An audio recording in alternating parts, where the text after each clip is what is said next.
Thank you for the fresh anointing that you are bringing in our lives. At maging sa mga nasa online po ngayon sa live streaming po ito, aabutin din yung kapangyarihan. Dadalhin mo kami sa isang mataas at malalim na karanasan sa aming Panginoon Yesus. Tonight, we just allow you to have your way. Father, let your kingdom come. Let your will be done. Pinapasakop namin ang aming mga sarili, ang aming kalooban, ang aming mga buhay. Thank you for the blood of Jesus. We have been made righteous and holy, and we are acceptable before you because of Jesus Christ our Lord. And now the Holy Spirit can work freely, powerfully to each and every one of us. Salamat po sa gabi ito. Gagamitin niyo po ang mga ilang sandali ito. Ang mga salita mo'y magdadala ng buhay, ng pagbabago ng milagro at nagkagalingan at kaliyaan sa bawat isa. And only Jesus Christ, our Lord, will be glorified. And as your words, Lord God, is being preached, let there be miracle, healing, and deliverance. Yung mga may karamdaman gagaling. Yung mga hirap lang laya, Panginoon. Yung mga takot, O Diyos, mabuspos na yung pag-ibig, na yung presensya, na yung biyaya. And Lord God, we thank you tonight, and we will give you all the praise and all the glory. In the mighty name of Jesus Christ, our Lord, we pray, tayong lahat ay magsabi ng Amen, Amen, and Amen. Hallelujah. Praise God, praise God. To God be the glory. Maupo na po tayo. Gusto pong ituloy yung series natin na binigay ng Panginoon sa atin na napakahalaga about the next big thing of your life, in your life, is your spiritual growth, our spiritual development, yung ating paglago. Maraming nakahanda ang mga bagay ang Diyos sa atin na matindi na maganda. Kaya lang, nakadepende yan sa ating kapasidad, sa level ng ating capacity to receive. At ang paglago sa pag-handle ng responsibilidad, sa pagharap sa buhay, sa mga challenges ay napakahalaga. 4 na bagay po ang sinishare ko sa inyo at ginawa ating acronym yung word na grow. Una yung grace. It's only by the grace of God talaga. It's by the grace of God. And then napag-usapan natin yung reprogram. No? Nagtagal tayo ng konti riyan. Dito, hindi ko na masyadong in-emphasize yung sa overcome. Sapagat yan ang ating theme this year na talagang marami tayong narinig na messages about overcome. Especially sa morning once ni Pastor Herbert, talagang nag-share siya about overcome. Isa po kasing mangyayari sa buhay natin, pag tayo nag-umpisang lumago na, tututo na tayong mag-overcome. Now, kinakailangan maging lifestyle natin ng victory. Kaya nga, pag-uusapan natin yung pang-4, yung word na walk. Sabi niyo, walk. Sa Bible, pag sinabing walk, hindi yan literal na lakad. Ginagamit yan in a metaphorical way about the way we live. Our conversation, kung paano tayo namumuhay. And sad to say, hindi lahat namumuhay na matagumpay. Kaya, in order for our walk to be empowered, to be victorious, to be successful, our walk should be in the Spirit. Sabi niyo, in the Spirit. Kaya yan ang ating pag-uusapan. Tandaan niyo, the Holy Spirit will never lead you to defeat. Kaya nga po, ito yung ating pag-uusapan, walk in the Spirit, rising to your next level. Panahon na po para mag-level up tayo. Panahon na po na dalhin natin ang ating buhay doon sa nais ng Holy Spirit na marating natin. Kung ating pong titignan ang ating mga sarili, ang ating buhay, ang ating ministry, ang ating mga cell group, yan na ba yung level natin? Mababang level? O mataas na ba yung level? No. Pag sinabing level, kasi po, ang karanasan natin kay Lord, hindi pa kupas. Sabi nga po ng 2 Corinthians 3:18, we are being transformed from glory to glory. In other words, nag-i-increase yung anointing sa buhay natin. Nag-i-increase yung ating experience kay Lord. Experience sa kanyang presensya. Experience sa kanyang, sa milagrong pwedeng gawin niya. Experience sa answered prayer. Amen? Kaya napakahalaga ng mag-level up tayo. Dalihin mo ang buhay mo sa yung next level. Yung bang, kung dati palagi kang malungkot, depressed, madali kang maapektuhan ng naririnig, ng nakikita. Kamukha ng sinabi ni Pastor Edwin, ang ganda yung matuto tayong mag-focus kay Jesus Christ. Amen? Yung bang hindi ka na naaakit pa. Kung maraming nakakaakit, sabi ka niya kanina, maraming mga kumukuha ng ating attention because what gets your attention gets you. What gets your attention gets you. Kaya nga, ang ganda ng illustration niya kanina. Nakatingin ka hindi ka titingin doon sa hindi dapat. Amen? Pero marami, bilanggo sila ng mga hindi dapat. Kaya nga, mapalad tayo sa gabi ito, nandito tayo, sapagkat ang pagsasalita ko ngayon, hindi lang personal, kundi bilang church. Ang Christ in you. Tayo po mga taga-Christ in you, family. Hindi lang Christ in you, pati po lahat na nakikinig ngayon. Dapat mag-level up ang church. Mag-level up ang pastor. Amen? Mag-level up tayo. Posible yan kung tayo mag-grow. No? Siyempre, nandun ang Kristo ng Lord. Nandiyan yung pagbabago ng ating kaisipan. At nandun po yung overcome. We need to learn how to overcome bilang leader. And dito po yung pang-apat, yung walking in the Spirit. Sabi niyo, walking in the Spirit. Now, itong sineshare ko, introduction pa lang ito. Sapagkat malalim ito at maganda. Pero tandaan nyo, walking in the Spirit is not a mystery. Actually po, Christianity is supernatural life. Supernatural. And we need the Holy Spirit to walk and to live supernaturally. Kaya kakaiba po tayo. Kaya huwag niyong isipin, mahirap yan, walking in the Spirit, ano yan? Normal lang sa atin yan. Kagaya lang yan ng born again. Kasi, hindi ka pwedeng ma-born again kung wala yung Holy Spirit. Lahat ng born again, magsabi ng amen. Ang tanong, paano ka na born again? Nang tinanggap mo si Jesus, tabak ang buhay natin, di ba? Ganun din po ang paglakad sa Holy Spirit. Ipapaliwanag pa po yan next meeting natin. Sabi nga ng Galatians 5:25, sabi ni Paul, if we live in the Spirit. If we live in the Spirit, let us also walk in the Spirit. In other words, meron nagkiklaim, nasa Spirit sila, Kristiyano sila. But most of them are not walking in the Spirit. They are walking in the flesh. Nabumuhay sila sa laman at sa takot. Sabi nga ang salita ng Diyos, yabang tayo ay nabubuhay sa magitan ng Espiritu, nararapat lamang na tayo ay lumakad ayon sa Espiritu. In step with the Spirit. Ano po? Maganda ito. Sapagkat ito ang susi ng tagumpay natin, ng pagbabago, ng milagro. Tandaan nyo, ang layunin, the goal of the Holy Spirit is to take you into your next level. Dalhin tayo sa ating next level. Ano kaya yung next level natin? Maganda ang ating next level. Sabi nga ng 1 Corinthians chapter 2 verse 9, hindi pa nakita ng mata o narinig ng tenga, ni pumasok sa isip ng tao yung mga bagay na inihanda ng Diyos. Pero ang mga bagay na yun ay pwede lang maunawaan sa pagitan ng kanyang Espiritu. Without the Holy Spirit leading us, we can never go to our next level. Now, yun lang ba mga online games sa mga may level? Ano yung mga kapatid? Ang buhay Kristiyano, may level yan. Bako alam sabihin niya kasi naranasan ko yung level na yan sa buhay ko. At ngayon nararamdaman ko, papunta tayo sa higher level, sa mas matinding level ng growth, ng anointing, ng victory, ng abundant life and prosperity in Jesus' name. Amen? Hallelujah. Ready na ba kayo sa inyong next level? Tandaan nyo, nais tayong dalhin ng banal na Espiritu sa next level ng buhay natin. Pagilipan nyo na, anak. Pasin yung sinabi ng Bible sa Acts 1:8.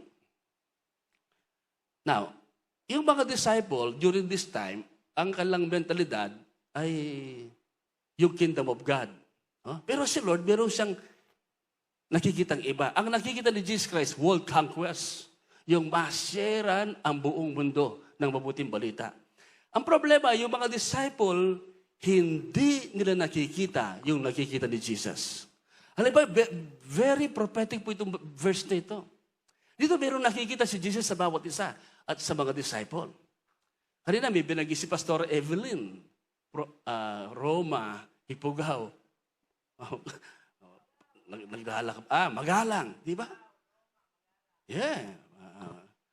Iba-ibang nararating. Pasinin niyo, sabi niyan, but ye shall receive power after the Holy Ghost come upon you. Ano ang mangyayari when the Holy Ghost come upon us? Ang sabi niya, ye shall be my witnesses. Ye shall be witnesses unto me both in Jerusalem. Alam ba kung ano yung Jerusalem? That is their locality. That's their city. That's their locality. Judea is national. And Samaria is another culture. Ibang kultura. Cross-cultural. Uttermost part of the earth, international, global. Ang mga disciple, hindi nakikita yan. Walang nakikita na meron silang impact sa Jerusalem. Actually, nung dumating ang Holy Spirit, nagulo ang Jerusalem, di ba? 3,000 ang naboard again. Kumala sa buong Judea, nakarating ng Samaria, ng sa Philippi mag-preach. Hindi lang yun, si Pablo, si Pedro, ang mga alagad. Hanggang ngayon, nakarating dito ang gospel. Global. Anong ibig sabihin niyan? Tayo, hindi lang tayo pang barangay. Hindi ka lang pang national. Amen? Pang cross-cultural ka pa at pang international ka.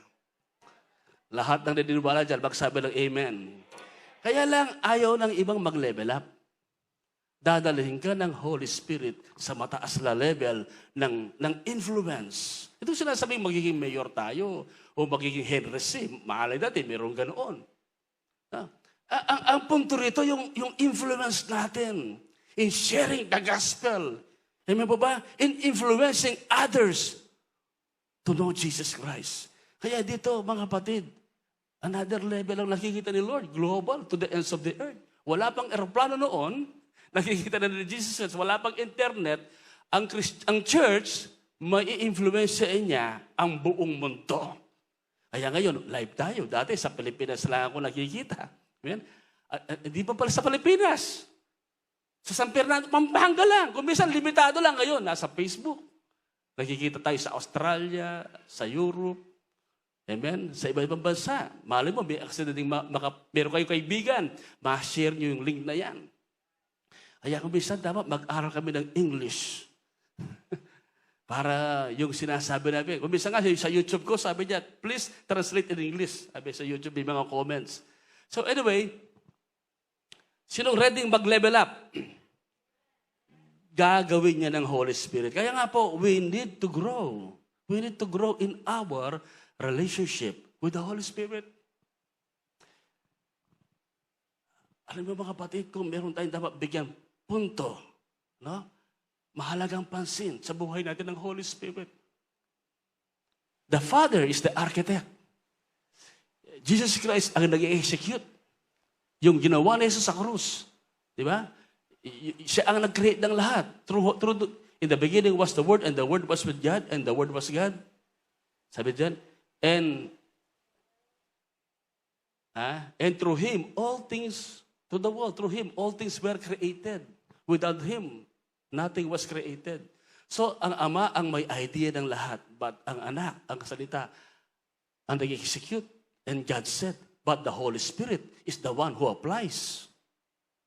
The Holy Spirit is the one who applies what Christ has accomplished for us. So napakahalaga, lumalim ang ating pagkakilala sa Holy Spirit. Amen. Lahat ng ready sa Holy Spirit, magsabi ng amen. Now, as a way of introduction, why walk in the Spirit? Why walk in the Spirit? Pag sabi walk in the Spirit, hindi mo lalakaran ng Espiritu. Iba yun, no? Pag sabi walk in the Spirit, lumalakad tayo sa pangunguna at sa gabay ng Holy Spirit. Nagagabayan tayo, pinapangunahan tayo ng banal na Espiritu. Marami, they are being dictated by what they feel, by what they see, by what people says. But we need to be dictated by what the Holy Spirit is saying. Amen? kung saan tayo dinadala ng Holy Spirit. Marami sa atin, madali tayong maapektuhan ng sinasabi ng iba, ng mga nararamdaman natin, ng ating emosyon. Kasi hindi na-train yung ating spirit to follow the Holy Spirit. Buti na born again tayo. Now, our spirit is really yearning, longing to follow the leading of the Holy Spirit. Kaya lang yung ating soul area, ang soul po kasi natin, yung ating bahagi ng ating soul. Kasi tatlong bahagi tayo. Spirit, soul, and body.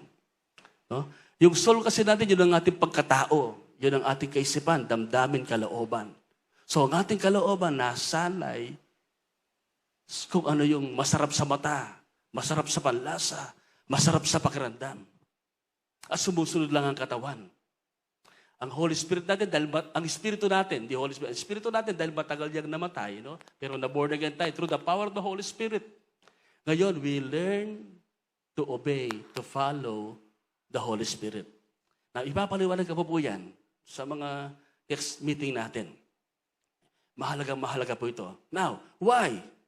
Why walk in the Spirit? Number one, you can never rise to your next level unless you learn how to walk in the Spirit. When you say walk in the Spirit, you are being led by the Holy Spirit. Bilang Kristiyano, ito ang dapat nating pag-aralan.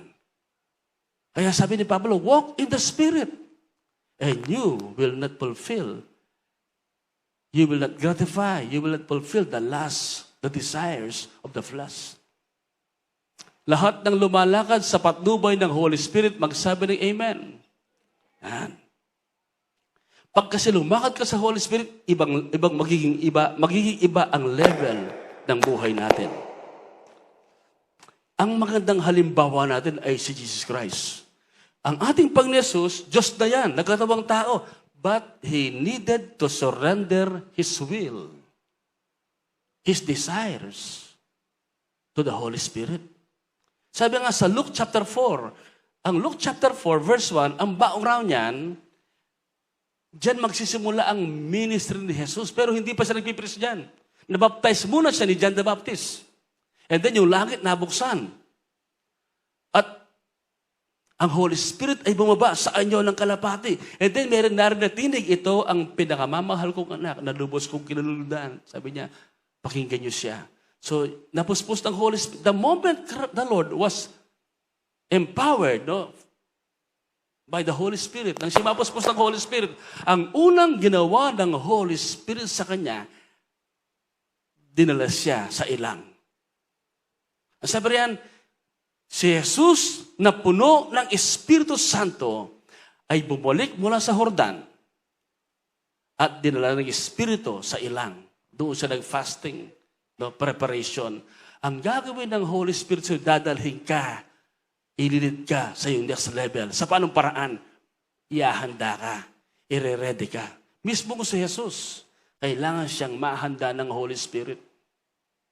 At kung siya yung gagawin pag-ready sa atin ng Holy Spirit, hindi ayon sa ating kaparaanan.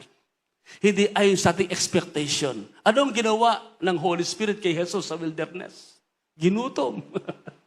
Nag-fasting, nag-iisa. Walang entertainment. Alam mo, dumating sa isip ko yan na ako'y bagong Kristiyano nang malaman kong may calling ako. Sabi ko, kahit pogi ako, hindi mo na ako maliligaw. Hindi mo na ako manonood ng telebisyon. Magkoconsecrate ako. I will follow the leading of the Holy Spirit. Bible lang, books, prayer. Madalas magpe-pray ako, walang nakakakita, walang nakakaalam. Patago. Hindi lang nagpe-pray ako. Hindi ba ako pastor noon? Ordinary believer. Mga kapatid, minsan akala ng iba, yung next level nila kung minsan nandun sa human wisdom. Never. Ang next level mo ay nasa leading ng Holy Spirit. Ito ang nakita ko. Pag nagpagabay ka sa Holy Spirit, sumunod ka sa Holy Spirit, hindi ka magkakamali sa iyong mga desisyon. Amen po ba? You will never make mistakes. No? Hindi ka magkakamali. Medyo nag-shortcut po ako. nasabi ko nila, pogi po ako. Di ba pag pogi ka, mahirap manligaw? Hindi mo alam kung sino niligawan mo, di ba? Kaya nang nagpe-pray na po ako, Lord, sino bang liligawan ko? Sino ba yung, maraming magaganda sa Christ Jesus. Sabi ko, tapos na ako ng Bible school dyan. No? Gagraduate na ako. Sabi ko kay Pastor Phil, sabi sa akin ni Pastor Phil, Bart, sana dapat maglolona ka. Bakit naman ako? Dahil lata makakras kaya ka. Joke lang po yun. Alam ni Pastor Phil yung usapan namin. Ito kung buri ako, pero pag-pray ka pa ako. O ito, magkamali ko ako. Baka magkamali ako, sabi ko. Yan. Aba, may sana, sabi ng Holy Spirit siya. Naligawan ko naman, ayaw sa akin. Aba, sa bandang uli, sa kanya pag-pray, sabi ng Holy Spirit sa kanya, si Alvin nga magiging asawa mo. At ang sabi niya, oh no. Wala sa magawa. Ngayon, asawa ko na po siya at patay na patay sa akin. Mga kapatid, hindi ka magkakamali. May mga panahon noon, dapat mag-a-abroad ako. Papasok ko ng Bible School. Anong pipili ko? Mag-abroad o pumunta ng Bible School? I seek the leading of the Holy Spirit. At hindi ko pinili yung aking sarili. Pag atin pong pinili yung gabay ng Holy Spirit, matindi ang mangyayari. So kung minsan, iba yung iniisip natin. Itong si Jesus nang siya ilid ng Holy Spirit, dinala sa ilang. Tinukso ng Diablo, 40 days and 40 nights. Ano? At ito ang nangyari nang siya magbalik. After that wilderness experience, sabi sa verse 14 and chapter 4, sabi riyan, Jesus returned to Galilee in the power of the Holy Spirit. So, di ba napuspusin siya ng Holy Spirit? Pero ngayon, in the power of the Holy Spirit na. Kasi ibang level na siya. Marami sa atin napuspus ng Holy Spirit. Marami sa atin na born again. But we do not manifest the power of the Holy Spirit. Minsan umahanga tayo sa mga antindi nila. Minsan, alam mo, yung mga ganong anointed, may dinaanan yan. They choose to be led by the Holy Spirit. They choose to walk in the Spirit. Amen? Kaya po sabi sa Acts o sa Luke 4:18, ito ang naging resulta na level up si Jesus. Alam mo mga kapatid, kung hindi sumunod si Jesus sa Holy Spirit, mananatili siyang ordinary. Ano kaya ang sarili ng ating Panginoong Jesus ang kanya sinunod? What will happen? He will remain obscure. At maraming mga Kristiyano ngayon. At may calling. Pero hindi yung boses ng Holy Spirit ang sinusunod. That's why they are not being promoted, recognized, at hindi nagmamanifest yung power, yung anointing ng Holy Spirit.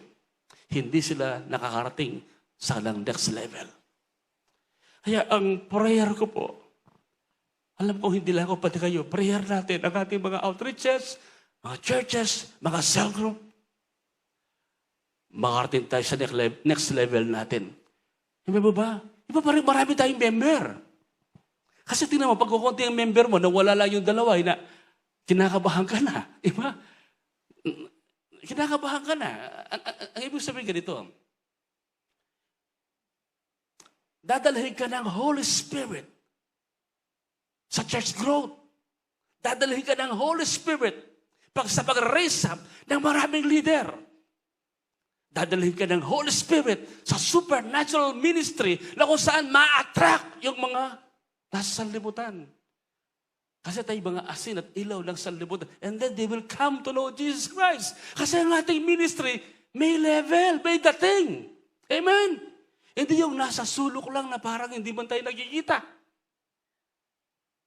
No. Nag-umpisa tayo lahat dyan. Nag-umpisa talaga na hindi pinapansin, binabato. Tayo, nag-umpisa sa lahat dyan. Pero hindi tayo dapat manatili na hanggang doon lang tayo. Na naghihigamit, wala kang property, walang magandang worship team, no, walang magandang pasilidad, walang nare-receive na mga leaders, yung kayo mismo palagi nagkita-kita, for 30 years, 30 pa rin kayo, nag-backslide pa yung isa, 29 na lang. We need to level up. Amen. Pati sa business, mag-level up tayo. Sa bawat aspeto, pati sa ating mga cell group. Mag-level up tayo sa ating anointing. Walk in the Spirit. Mismo si Jesus, kailangan niya mag-level up. Hindi siya lalakad sa kanyang sariling kagustuhan. Pahihintulutan niya ang Holy Spirit ang gagabay sa kanya. Hallelujah. Yan ang resulta ng kanyang ministry. Yung mga dukha, nagkakapag-asa. Nung bago-bago pa lang tayo dito, nagkwento kami ng mga leader. Alam mo, tiyaga lang tayo sa ministry. Isang araw yung mga batang yan, magiging professional. May magiging doktor, architect, engineer, businessman. Yan, mga tricycle lang at mga wheeler ang nakaparada dyan. Isang araw, mga kotse na nakaparada dyan. Naalala ko noon, nung nakarating ko sa ating church, Pastor Edith, ang nadat na ko masasakyan lang noon, si Apong Jess. Tatang Jess, saka si Bader Rene. No? Sila lang ang may sasakyan doon nakikita ko. Aba, nang lumipat na tayo sa may Bicho Migo, dumami na yung mga sasakyan. Ang iba ngayon, mga arkitekto na, businessman na, may mga milyonaryo na. No? So, bago sinasabi ito, pag nag-level up tayo, yung mga dukha, yung mga mahihirap, hindi mananatiling mahirap. Magle-level up din ang buhay nila. Sasagana ang buhay nila. Bakit sinabi ni Jesus, hinirang niya ako upang ipangaral ang magandang balita sa mga dukha. Para yung mga dukha, huwag nang manatiling dukha. Sabi nga ni Bishop Hong, nang buhay pa siya, palagi kong narinig, sabi niya, alam niyo po, sabi niya sa kanyang pangangaral, pag si Jesus ay dumating sa buhay natin, naging Kristiyano tayo, naging anak tayo ng Diyos, aangat ang buhay natin. Pinaniwalaan ko yon. Totoong nangyari yon sa maraming taga-Christ in you family. Amen. Hallelujah. Aba kailan meron tayong nag-graduate na engineer. No? Meron tayong gumunote ng mga doktor. Wow. Meron na tayong mga businessman. So, mga kapatid, nagle-level up tayo. Pero hindi pa yan eh. Meron pang gustong gawin ng Holy Spirit sa atin. Now, pangalawa, you can never have a victory over the flesh until you learn how to walk in the Spirit. Bilang leader, bilang Kristiyano, dapat matuto tayong magtagumpay laban sa laman. And the only way to have victory over the flesh is to walk in the Spirit. Sabi nga ng Romans 8, 5-6, sapagkat ang mga taong namumuhay ayon sa kanilang makasalanang pagkatao ay walang ibang iniisip kundi ang nais ng kanilang pagkatao. Pero ang tao namang namumuhay ayon sa banal na Espiritu ay walang ibang iniisip kundi ang nais ng banal na Espiritu.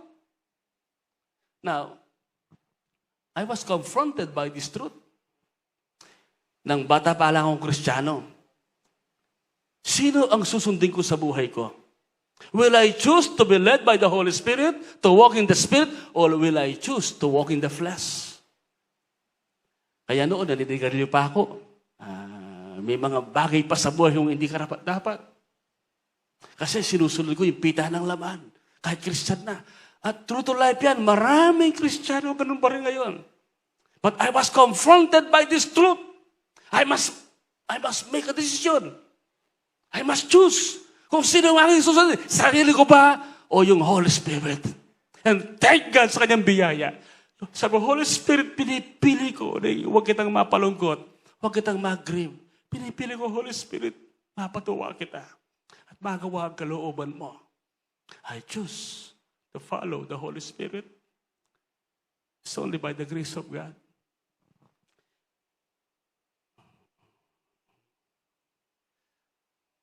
Kaya sabi ng verse 6, ang kahihinatnan ng pagsunod sa nais ng makasalanang pagkatao ay kamatayan.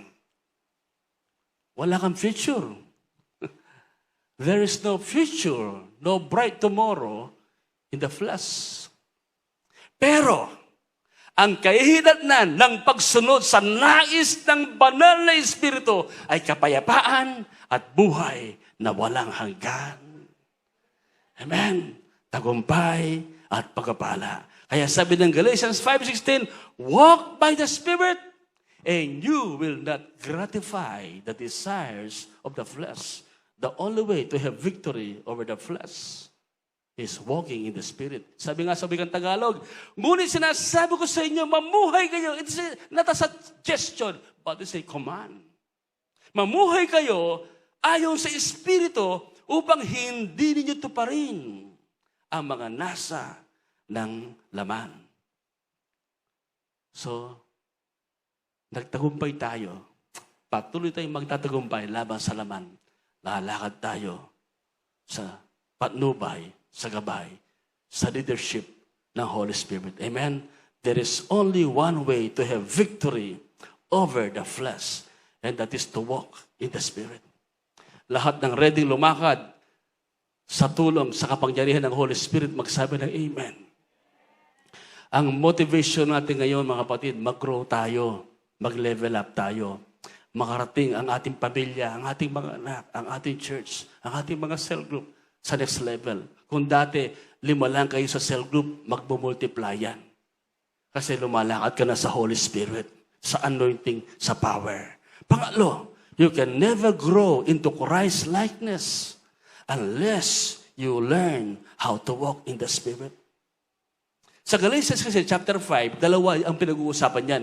Walking in the flesh and walking in the Spirit. Those who walk in the flesh, ang magmamanifest sa kanila, yung gawa ng laman. No, pangangalo niya, no, karimari-mari na pamumuhay, inggit, selos, puot, galit. No, yung gawa ng laman. And then binanggit din yung siyam na bunga ng Holy Spirit na kung saan ito yung character ni Christ. Sabi riyan, sa Galatians 5:22 and 23, ano ba yung fruit ng, hindi fruits kundi fruit. Kasi nagmumula yan, isa lang yan, pero nagmamanifest. Marami. Siyam. Ano yan? Yung love. Alam na alam mong lumalakad ka sa Holy Spirit at nasa iyo si Jesus. Nagmamanifest sa buhay natin, nakikita yung kanyang karakter. Ang unang indikasyon, pagmamahal. Sabi niyo, love. And then yung spirit of joy nasa iyo. Joy. Kamukha ni Pastor Edith, kahit medyo nagkakaedad na, di ba? Ilan taon na si Pastor Edith? 27? 72? Hindi pag nag-preach, masayang-masaya, may energy, malakas pa sa akin. Sumasayo pa yan, Pastor William, ha? Sumasayo pa siya. Tayo, sumayo po tayo, pero hindi tayo sumasayo, di ba? Okay. Anyway, peace. Patience, kindness, goodness, fruitfulness, faithfulness, gentleness, and self-control. Lahat ng yan, tumutukoy kay Jesus. Na kay Jesus lahat yan. No? Nasa ating lahat yan. Kung pipiliin nating mamuhay, lumakad sa magitan ng banal na Espiritu Santo. At dito yung panghuli. Ito yung binigay ko kanina, nagmamadali ako. You can avoid major mistakes in life, in your life, if you walk in the Spirit. May iwasan natin ang mga maling desisyon, ang mga maraming pagkakamali, sapagkat hindi ka dadalhin ng Holy Spirit sa kapariwaraan, sa kapahamakan, sa mga pagkakamali. Ang daming nasayang na oras, na panahon, na pera, kasi sarili ang sinunod. We need to learn how to be led by the Holy Spirit. Maging sa panliligaw. Sa inyong karir, marami ngayong mga kabataan, hindi alam kung anong karir ang gagawin nila. Kung anong karera, doktor ba, nurse, engineer, IT. Be led by the Holy Spirit. Be led by the Holy Spirit. Now, ito ang tanong, paano yan? Yan ang ating pag-uusapan next Wednesday. How to walk in the Spirit. Tayo po lahat ay tumayo. Hallelujah. Sabihin po natin, level up. Nice tayong dalhin ng Holy Spirit sa next level ng ating buhay. Next level ng ating ministry, ng ating cell group. Oh, we give you praise, Holy Spirit. We thank you. We welcome you. Hallelujah. Nabubuhay tayo sa panahon, ang daming special offer ang kaaway. Nakakaakit sa mata, sa panlasa, sa pandinig, sa pakiramdam. But the end result is defeat, disappointments, frustration, even death. Ito po yung panahon na kailangan natin lumakad, hindi sa ating sariling karunungan, kundi lumakad tayo sa gabay ng Holy Spirit. Habang tayo nasa diwa ng panalangin, nasa presensya ng Panginoon, sino ang pinapakinggan mo sa buhay mo? Kaninong boses ang iyong naririnig?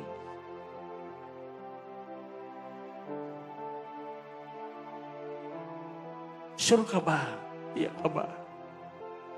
And thank God, lahat tayong tumanggap na kay Jesus na born again. We are now the temple of the Holy Spirit, and the Holy Spirit lives in us.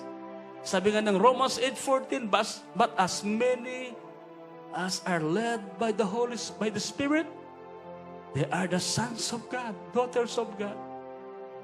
Lahat ng pinapatnubayan ng Espiritu ng Diyos ay mga anak ng Diyos. Dalangin po namin, Ama, patuloy kaming matutong sumunod, magpakumbaba, magpasakop. Huwag naming ma-miss, masayang, mapalampas. Huwag naming mawala yung inihanda mo. Yung karanasan at kalagayan na nais mong dalhin ang bawat isa, especially ang Christ in you. Nais mo siyang dalhin sa mataas na level for the glory of our Lord Jesus Christ. Hindi lang ang Christ in you, lahat ng churches, lahat ng iyong mga anak, lahat ng mga pastors and leaders, lahat ng kabataan, lahat ng tatay, nanay, maging mga lolo't lola. Nais mo silang dalhin sa next level ng kanilang mga buhay. And that can only be possible if we will be led, if we will be walk in the Spirit like our Lord Jesus Christ. Help us. Give us the grace to let go of those things that distracts us, that gets our attention, that are not from you. Tulungan niyo po kami. Masamantala namin ng pagkakataong ito. Maabot namin yung aming destiny. Minsan lang kaming mabuhay sa mundo ito. Ayaw ka namin mabigo, Holy Spirit. Nais namin marating yung kalagayan na gusto mong mapuntahan namin. Nandito po kami, we surrender, we submit for the glory of our Lord Jesus Christ. We thank you, Father God. We thank you, Holy Spirit. We thank you, Holy Spirit. We love you, Lord Jesus. Hallelujah. Oh, yes, oh Lord. Yes. Hallelujah. Thank you, Jesus. Palakpakan po natin ng Panginoon. Hallelujah.